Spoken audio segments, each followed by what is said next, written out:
es que no se cobre ningún tipo de costo a nivel de transferencias Perú, o sea, a nivel nacional, que todas las transferencias sean sin costo alguno. Vamos a darle la bienvenida a Rosana Galés, especialista en temas financieros, amiga de la casa. Gracias, Rosana, por venir hasta acá, Chorrillos, con el tráfico de Lima. Un placer estar acá. Muchas gracias por la invitación. Gracias. Y el tema lo amerita porque yo sé que es un tema de interés nacional. Hay proyectos de ley dentro del Congreso de la República donde están buscando eliminar el cobro por transferencias interbancarias y además el pago de tarjetas en manos del Congreso. ¿Qué es lo que significa esto, Rosana? Mira, en realidad, si nosotros nos ponemos a pensar, Katiuska, ya el tema de confiar en los bancos y pensar que son instituciones caras para el ciudadano de a pie se ha notado y se siente. Lo que está buscando casualmente este dictamen que se aprobó en junio y que tendría que llegar a una normativa final, que por supuesto tiene las contras de la Superintendencia de Banca y Seguros, es que no se cobre ningún tipo de costo a nivel de transferencias Perú, o sea, a nivel nacional, que todas las transferencias sean sin costo alguno. Ahora, eso es un poco contradictorio porque casualmente el banco te da un servicio y en ese servicio el banco tiene que tener un costo involucrado. Sin embargo, sí considero que podría revisarse, y está muy bien que se revise, porque como te decía, lamentablemente la utilización de los bancos como tal, salvo empresas, en el ciudadano de a pie o en las personas naturales no se está dando tanto y tiene que ser un poco más atractivo, ¿no? Entonces estos costos me encarecen a mí, el hecho de mandar plata, por ejemplo, de Lima al Cusco o Arequipa, me genera un costo adicional que no lo espero, ¿no? Y los ingresos están bastante golpeados. Entonces yo creo que sí es un momento importante de mirar un poco al peruano y decir qué situación está pasando para poder abaratar estos costos. ¿Y eso también se refiere para transferir de un banco a otro? Sí, claro, por supuesto. Tú tienes cero costo cuando está dentro de tu banco, entre cuentas, como se llama. Pero cuando es a otros bancos, es más, te salen hasta 3 costos a veces, incluso cuando tú haces por plataforma digital. Uno que es la comisión por transferir el dinero, otro que es el gasto administrativo, e incluso puede haber un tercero si estás hablando a veces de moneda extranjera. Entonces, en realidad, si uno termina, a veces uno quiere, por ejemplo, depositar el alquiler, y tú tienes un monto de alquiler que le vas a pagar a tus padres que viven en el norte o que viven en la sierra. Y tú te cuentas con el dinero específico, y estás hablando de 8 soles 50 a 12 soles adicionales que pueden ser. Entonces no es poca cosa. Yo creo que ese tipo de cosas sí deberían revisarse, porque yo estoy contando con el dinero justo para pagar lo que me toca pagar, ¿no? Así es, y además he escuchado a muchos políticos diciendo que tendremos que revisar un poco las legislaciones respecto a las bancas y seguros, ¿no? Sí. Porque hacen la comparación, me dicen en Panamá, un país chiquitito, hay más de 100 bancos, y aquí en nuestro país, siendo un Perú con 33 millones de peruanos, tenemos muy pocos bancos, es decir, como no hay tanta competencia, entonces hacen lo que quieren. Lo que pasa es que tenemos bancos principales y algunos bancos pequeños que hubieron, por ejemplo, bancos que ayudaban al emprendedor o que eran al consumidor directo, fueron absorbidos por los grandes bancos.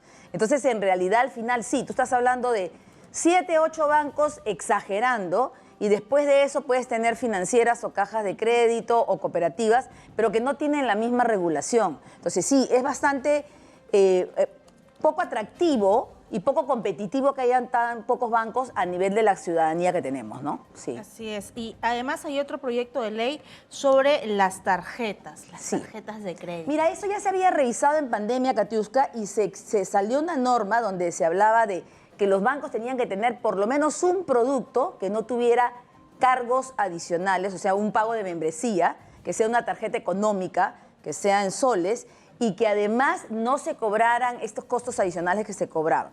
Ahora, hay cosas que el ciudadano a veces no sabe, porque en realidad hoy en día, cuando tú tienes una tarjeta de crédito y tiene un consumo constante, porque tú puedes pagar con la tarjeta el colegio, la luz, el agua de tu casa, tú puedes acercarte al banco o comunicarte con el banco y pedir que te exoneren de esa membresía, porque las membresías no son baratas, estamos hablando de $100 o su equivalente, 400, 500 soles una vez al año. Entonces sí puede haber una exoneración como tal, pero no se sabe, no es al público en general. El usuario que utiliza un banco más o menos hace uso de esta oportunidad de ahorro, ¿no? Sin embargo, sí se revisó en su momento de que no hubieran cargos adicionales por estas membresías y que hubiera por lo menos un producto por entidad bancaria que sea económico y que se pueda manejar con unas tarifas mucho más baratas. Ahora, sabemos que el consumo de tarjeta de crédito es el consumo más alto, finalmente es el más caro, ¿no? Y ahora con el tema del encarecimiento de la canasta básica familiar, la gente ya no llega a fin de mes, entonces lo que hace es ir a un centro comercial y comprar para la casa. Ahora no es que la tarjeta de crédito la estés utilizando para comprar cosas superficiales, como se dice, o accesorios superfluos. Lo estás usando para pagar la gasolina, el colegio, la alimentación mensual, y no necesariamente al final del mes uno tiene la intención de pagar todo, pero no te alcanza. Entonces tienes que arrastrar un pendiente con la tarjeta, ¿no? Así es. Quiero un poco hablar sobre los proyectos de leyes en tema económico que hasta el momento viene trabajando el Congreso de la República. Entiendo yo que el pago de Yape a Plin se logró también a través del Congreso. Sí, se terminó, o sea, en realidad a raíz que se levantó esto y que Defensa del Consumidor de alguna manera también lo vio, se terminó unificando y tú puedes hacer uso de la plataforma de Yape pagándole a personas que están por Plin, ¿no? Entonces tienes una facilidad ahí. Y que eso con las medidas de seguridad que son necesarias también, porque estamos viviendo una situación crítica a nivel de plataformas, sí es bastante práctico usar el Yape y el Plin hoy en día, ¿no? Claro, ya no tienes que estar andando con dinero para ciertas cosas y puedes pagar. Casi todo lo pagas ahora con Yape, ¿no? He visto hace poco una señora que cuidaba en una iglesia, en la puerta de una iglesia, que tenía su cartelito de Yape aquí, imagínate. Porque casualmente las personas tienen que hacer uso de eso para poder tener algunos ingresos adicionales que sean factibles, ¿no? Así es. Y otro proyecto de ley también que impulsó el Congreso, y eso no en ánimo de la defensa del Parlamento Nacional porque su producción legislativa es muy baja, pero hay que mencionar que sí se han hecho algunos cambios en materia económica, es que las cajas también puedan tener la tarjeta de crédito. ¿En qué quedó ese proyecto de ley? Todavía está en revisión, pero sí se habló de eso. Lo que pasa que ahí habría que ver, yo creo que la superintendencia sí hace un trabajo bastante exhaustivo de auditoría, pero sigue siendo un posterior. Entonces hay que mirar a las cajas financieras, a estas cajas de crédito y a las cooperativas previamente, que tengan el capital, el patrimonio necesario, porque también hemos visto que en el camino, en el último semestre creo que han quebrado como 8 cajas a nivel nacional. Y ya, claro, la superintendencia actúa, interviene y las cierra. Pero ¿qué pasa con los ahorros que aportaron las personas? ¿Cuánto tiempo te lo devuelven, no? ¿Y cuánto tiempo te lo devuelven y hasta qué nivel? Porque también recordemos que la superintendencia tiene un tope para devolver. Entonces no te van a devolver todo. Entonces sí es válido que pueda un poquito diversificarse la oportunidad de productos, pero que estén bien regulados, ¿no?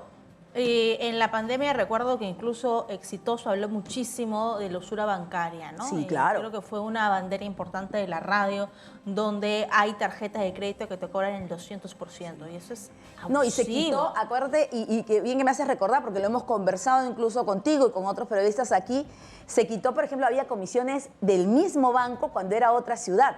O sea, si por ejemplo del banco, cualquier banco, yo tengo mi cuenta acá en Lima y viajo a Arequipa y quiero sacar dinero y me costaba 8 soles cada salida de dinero. Eso se logró regular de alguna forma.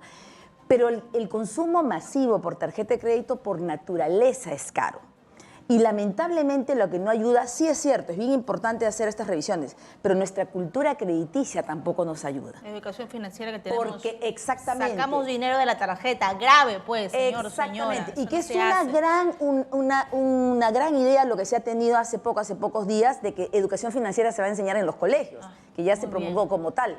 Porque sí es cierto, hay una combinación de que son productos caros, pero también yo tengo que saber hasta dónde lo voy a utilizar, qué topes voy a tener y de qué manera lo voy a administrar. Porque por supuesto que es válido trabajar con dinero de terceros, utilizar las tarjetas de crédito y siempre tener una guardada, como lo hemos conversado varias veces, para ciertas situaciones que se presenten de salud o de alguna emergencia de las familias. Pero no puedo cargar todo lo que yo consumo en el mes y pagar solamente el mínimo, porque es ahí donde me golpea, ¿no? Pero productos bancarios es importante tenerlos. Eso te da un comportamiento crediticio también y te da la oportunidad de poder obtener otros productos que puedan tener las entidades financieras. Así es, Rosana. Si tuviesen la oportunidad de asesorar a estos congresistas que a veces son un poco desorejados, ¿qué proyectos de leyes podrían ser positivos un poco para mejorar estos problemas que tenemos con los bancos? Mira, este abuso, entre comillas. Si hablamos del tema financiero, estoy totalmente de acuerdo que esto se tiene que regular y entiendo que sea un servicio más y que sea una empresa, porque los bancos también son empresas como tal. pero tiene que quedar claro y un solo costo debería ser, no como te digo, 2 o 3 costos por cada operación que uno hace. Un costo que sea básico y que también dependa mucho del nivel de operaciones que tú tienes y de las líneas que tú tienes, porque uno maneja una cantidad de ahorros, recibe su sueldo, recibe ciertos pagos, el banco sabe cuál es tu comportamiento. Y en el caso de tarjetas de crédito sí sería importante, por favor, no solamente por el Congreso, que el Congreso exija a las entidades financieras que regresemos a lo anterior. Yo para tener una tarjeta de crédito tenía que tener un file de evaluación, una revisión de mis documentos, porque yo no me explico cómo se le da una tarjeta de crédito a una persona que está empezando un trabajo con 2.500, 3.000 soles de sueldo y tiene líneas de crédito de 25.000, 30.000. Estar repartiendo tarjetas a diestra y ahora siniestra. tú vas a tiendas de consumo y te dicen solamente me das tu DNI y te doy la tarjeta de crédito. Entonces se ha perdido, ante la situación que estamos viviendo, se ha perdido esa evaluación previa. Ahí está, esa evaluación que el Congreso sí debería mantener la regulación como tal. Porque después el banco se desentiende y simplemente te genera una cobranza coactiva o morosa, que yo lo he visto, Katiuska, he visto casos de deudas que eran 4.000 soles y cuando uno iba a averiguar había crecido hasta 35.000. Todo lo demás eran intereses. Y si tú le dices a la entidad financiera, lo siento, yo solo tengo para pagar 4.000 soles, tú te das cuenta que en realidad esa era la deuda y un poco más de base, pero todo lo demás era un globo gigante de intereses que la persona no tiene cómo pagarlo. Que también es cierto, dejamos de pagar, no nos acercamos. Descuido. Pero mira cuánto se puede crecer, y te estoy hablando de un año, o menos de un año. O sea, cuánto se puede multiplicar una deuda con consumo masivo, o sea, con tarjeta de crédito o con dinero tomado de la tarjeta de crédito, que eso es lo más terrible de todo, ¿no? Esas líneas de efectivo que te dan son terribles.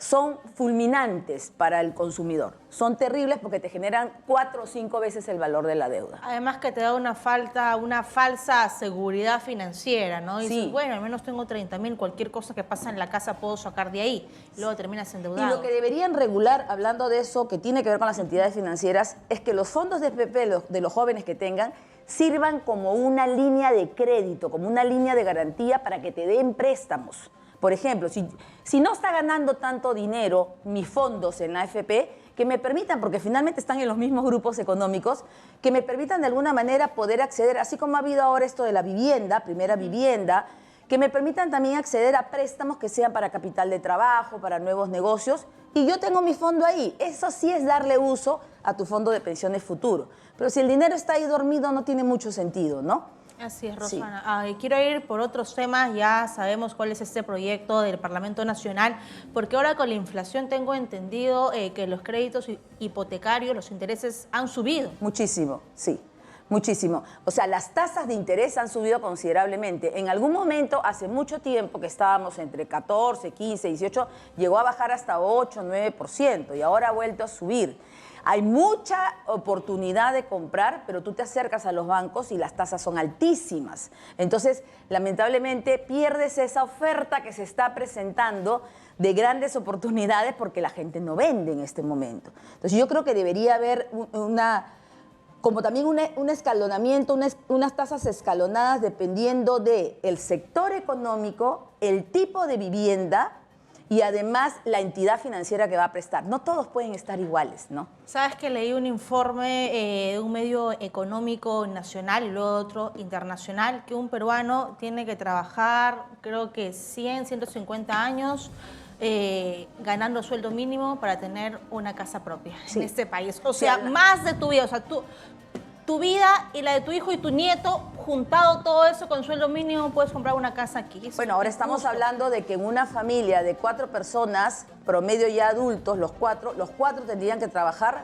para poder garantizar que la canasta básica familiar va a ser cubierta y que además puedas pretender en los siguientes años tener una vivienda propia. Entonces, no hay muchas oportunidades, y es cierto, no nos queremos comparar con otros países, pero ¿cómo puede ser posible que no podamos tener la oportunidad de adquirir una vivienda?